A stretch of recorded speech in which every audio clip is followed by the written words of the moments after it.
I am Ferdinand Marcos, and I am the President of the Republic of the Philippines. I stand today on behalf of 110 million Filipinos. Magandang araw, Malacanang Press Corps.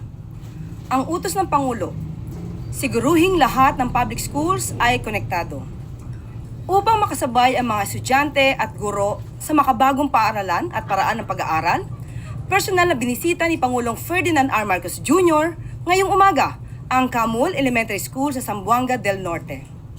Namahagi ang Pangulo ng isang malaking TV na may interactive display na parang isang blackboard kung saan pwedeng manood at magkaroon ng interaksyon ang mga bata habang inaaral ang kanilang lessons sa school. Wow, social. Magkakabit din ng internet sa eskwelahan upang mas mapapadali ng mga guro ang paggawa ng kanilang lesson plan, paghahanap ng mga teaching materials, at pagsasaliksik sa mga bagong kaalaman. Malaking bagay din ang mabilis na internet connection para sa mga estudyante upang mas mapabilis ang paggawa ng kanilang mga assignments at projects na siyang magiging susi upang lahat ng mga batang Pilipino ay nakakasabay sa teknolohiya.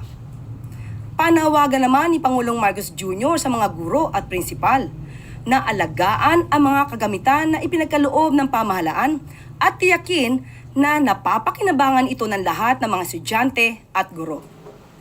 Sa DICT at DepEd naman, ipinag-utos ng Pangulo na tiyaking lahat ng public schools ay konektado sa internet ngayong taon at siguraduhin na walang paaralan at walang bata ang maiiwan sa makabagong paraan ng pag-aaral.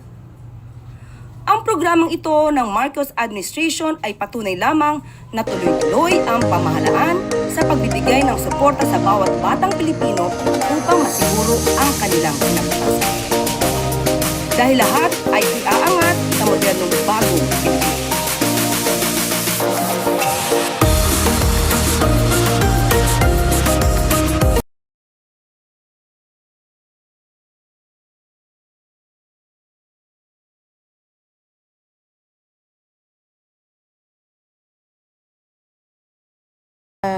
Regarding po dun sa binanggit ni Pangulong Marcos sa SONA po na zero balance billing, paano po ba ito ma-avail ng ating mga kababayan from the DOH Hospital? At the same time po, yung Z benefit package naman po ng PhilHealth.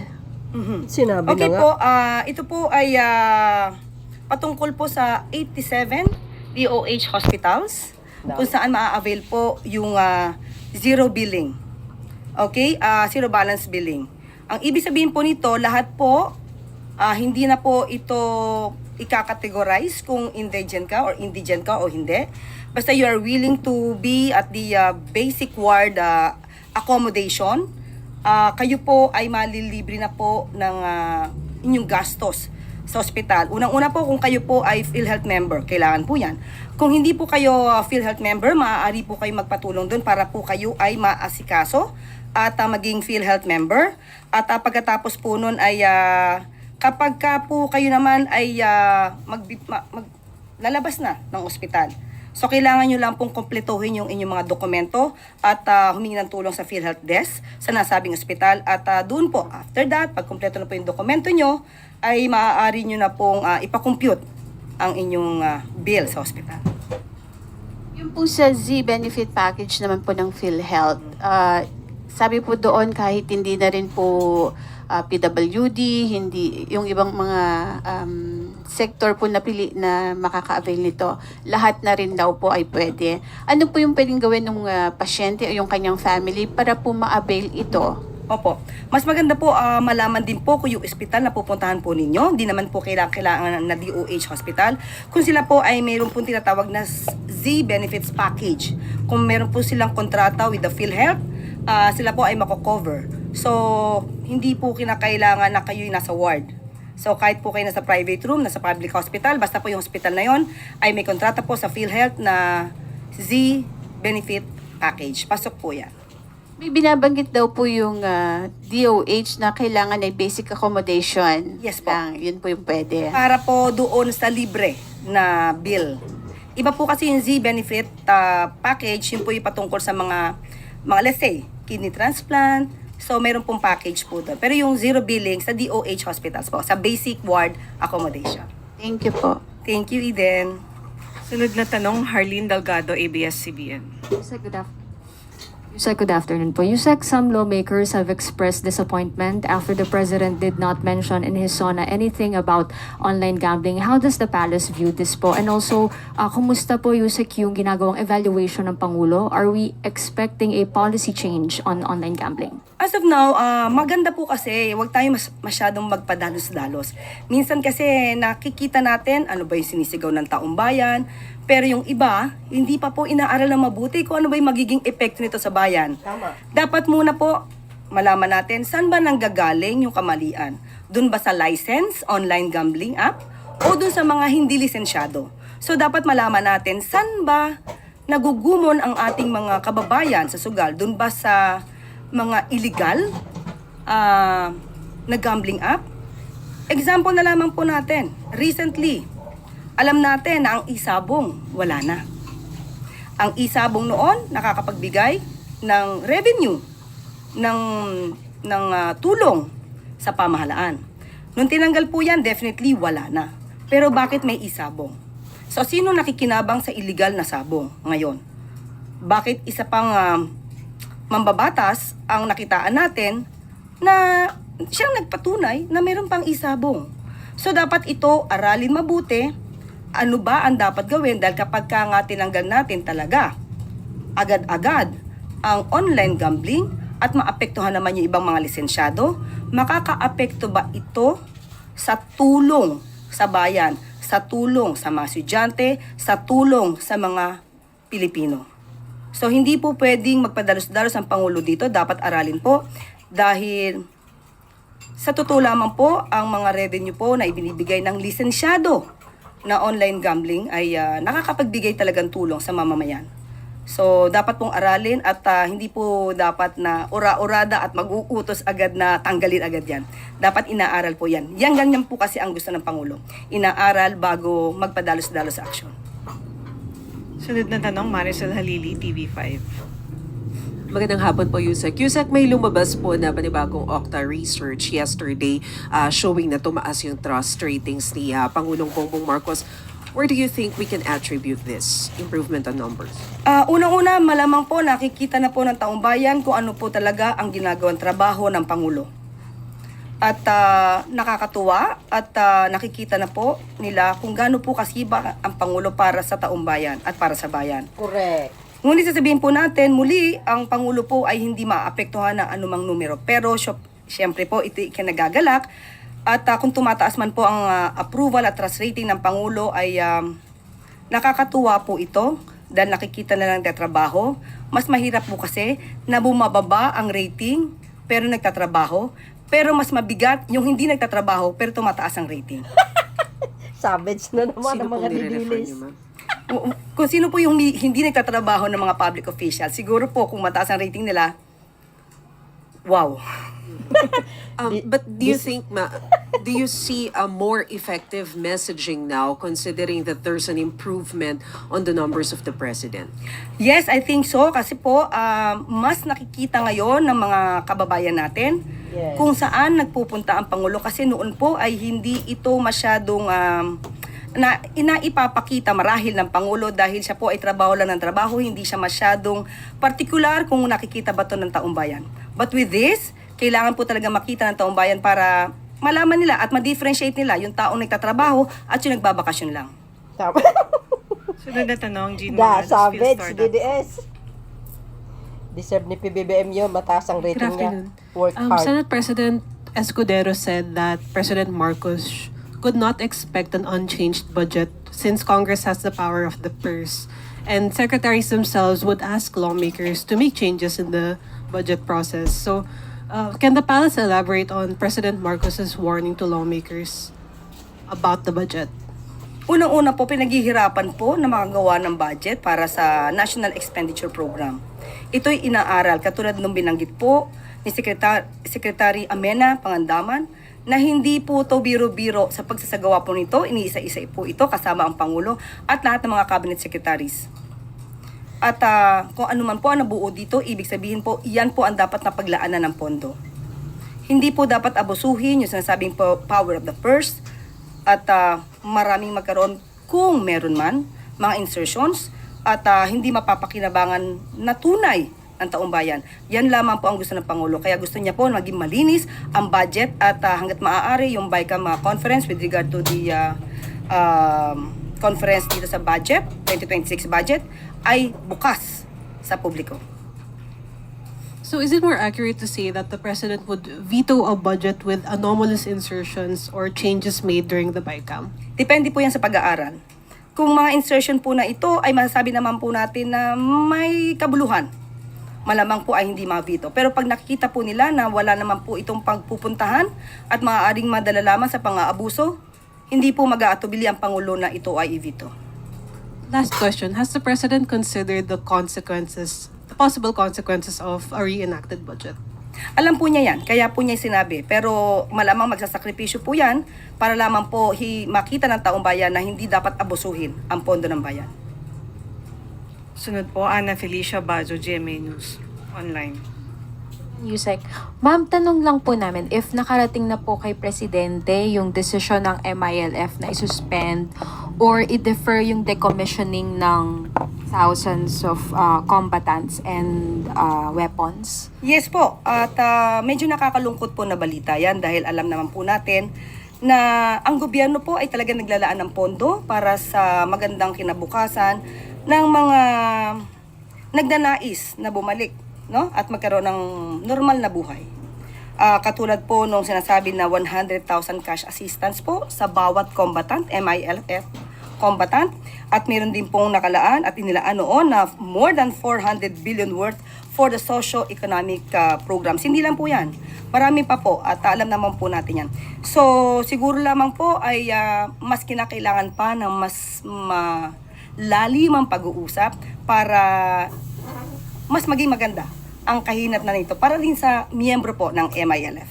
But ma'am, in a resolution signed by MILF Chair Ibrahim, sinabi po nila na not a single one na combatant has undergone transition to productive civilian life. So mukhang may problema po sa pag-integrate nila sa civilian life. Mas maganda po kung ibibigay din namin ang report patungkol po dyan para po maramdaman nila kung ano po ang ginawa ng gobyerno para sa kinabukasan ng mga dating MILF combatants. Ano po ma'am yung next course of action na lang po natin dito?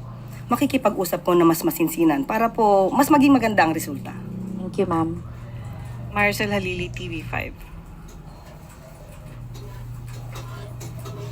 Hi, Yusek. Yusek, ibang topic naman yung tungkol po doon sa nabanggit ni Presidente na flood control projects during his SONA. Meron na po bang nakikita ang Malacanang ng mga officials possible involved dito sa sinabi ni PBBM na rumarakit sa mga flood control at gaano po kadami yung mga binabantayan natin? Ngayon, hindi pa natin masasabi in details kung sino at kung anong proyekto ito. Mas maganda po kasi kung mag-uulat kami ng verified. Mahirap po kasi magsabi at sabi ko malamang itong lugar na to, nakita ng Pangulo, sira ito at isipin niya na nagkaroon dito ng anomalya. So bubuin muna po ang karampatang pag-iimbestiga rito para po ang maiuulat namin sa bayan ay yung verified facts. May nabanggit po ang DPWH na I think isa dun sa mga concerns nila yung sa budget pa rin na once daw kasi na may mga insertion na nangyari sa BICAM, hindi nila ma-double check. Biglang dumadating na lang na flood control projects pero meron palang mga problema sa let's say right of way. So how do you plan or ano po ang pwedeng gawin ng Malacanang or ng administration? Opo, since hindi nga po kasama ang ehekutibo sa BICAM conference, hindi po nakikita kung paano na isisingit yung iba. At yun po ang ayaw ng Pangulo.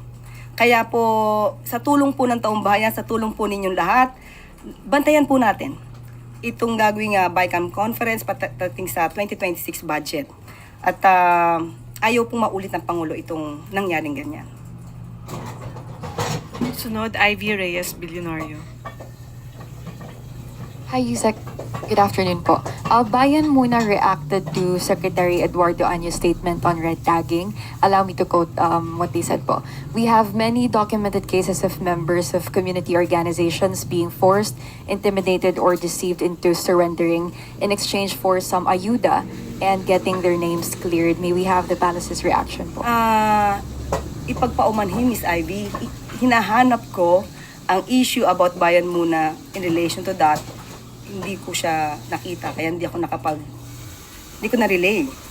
But anyway, in general naman po, ito yung natanong natin sa POSONA. Yan po ba ay may kinalaman sa POSONA na sagot o nung nakaraan pa before the elections? Kasi meron din issue ang bayan muna before the elections. Post-SONA discussion. POSONA. Okay, naitanong po kasi natin yan dahil nga po, yan nga po yung nadidinig natin na meron pa nireklamo tungkol sa red tagging. So sinagot naman po na maayos ito ni Secretary Anyo, pero ang pagtanong po na yun ay para ipaalam din po sa NSC at sa liderato ng NTF-ELCAC na hindi po nararapat ang anumang aksyon ng red tagging dahil ito rin po ay ipinagbabawal ayon sa desisyon ng Supreme Court. Sunod tanong, Harley Valbuena, PTV4. Hi, good afternoon, Yusek. Good afternoon. Both COMELEC Chairman George Garcia and DILG Secretary John Vic Remulla said that the President is expected to sign anytime soon the bill postponing the barangay and Sangguniang Kabataan elections. So, can you confirm this, Yusek? Okay, kung di ako nagkakamali, parang August 14 na pinaka-deadline. So, hintayin na lamang po natin kung ano po ang magiging action ng Pangulo patungkol po dito sa bill na yan. So, just in case po, kasi nag-commence na yung voter registration for BSKE. So, bago mag-lapse yung 10-day period sa registration, kailangan pong maihabol if ever isa-sign ng Pangulo. Opo, gagawin po ng Pangulo yan. Alvin Baltasar, Radyo Pilipinas.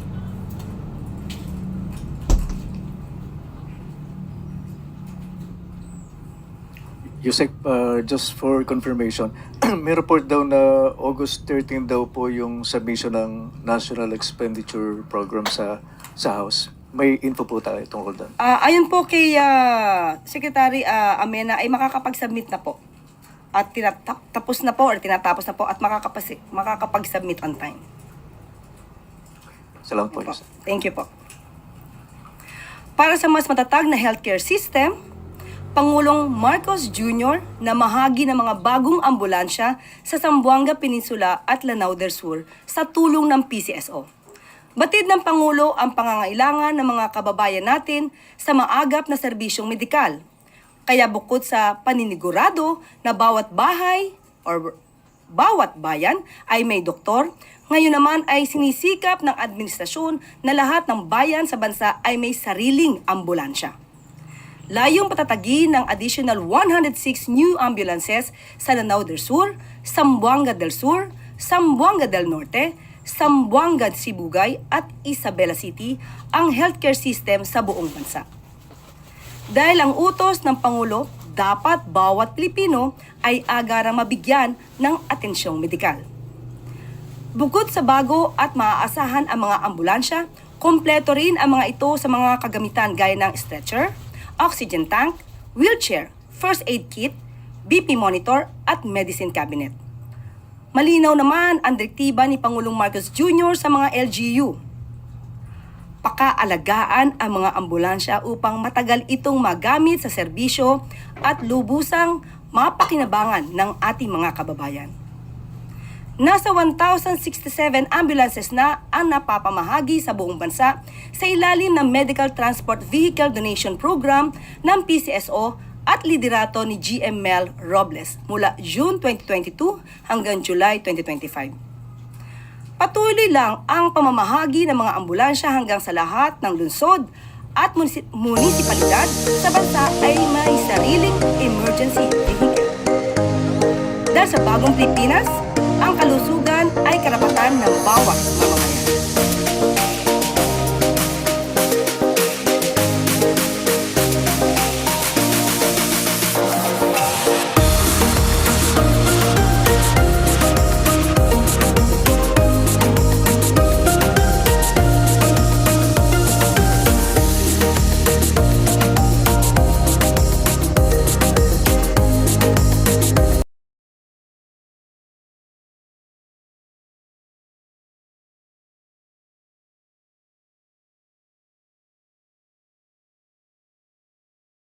At bago tayo magtapos, sa ilalim ng administrasyon ni President Ferdinand R. Marcos Jr., nalagpasan ng Bureau of Customs o BOC ang kanilang Development Budget Coordination Committee o DBCC target para sa buwan ng Hulyo. Sa record ng BOC, umabot sa 84.5 billion pesos ang kanilang DBCC collection for July. Nalampasan ng ahensya ang target nito nang umabot ang kanilang koleksyon sa 100.2%. Sa madaling salita ay nasa 140 million pesos ang surplus collection ng ahensya kumpara sa 84.4 billion target nito para sa June 2025. Ang 84.5 billion pesos collection nitong July ay mas mataas din sa nakolekta ng BOC kumpara noong June na umabot sa 77 billion pesos. Wow. Mas mataas din dito sa July 2024 collection na 80.4 billion pesos. Sa tala ng Bureau of Customs, ito na ang pinakamataas na koleksyon sa loob ng isang buwan ngayon 2025. Sa year-on-year growth, umabot sa 5.2% na significantly higher sa 1.2% growth sa unang semester ng taon. Ito'y sa kabila ng isang linggong suspensyon ng trabaho.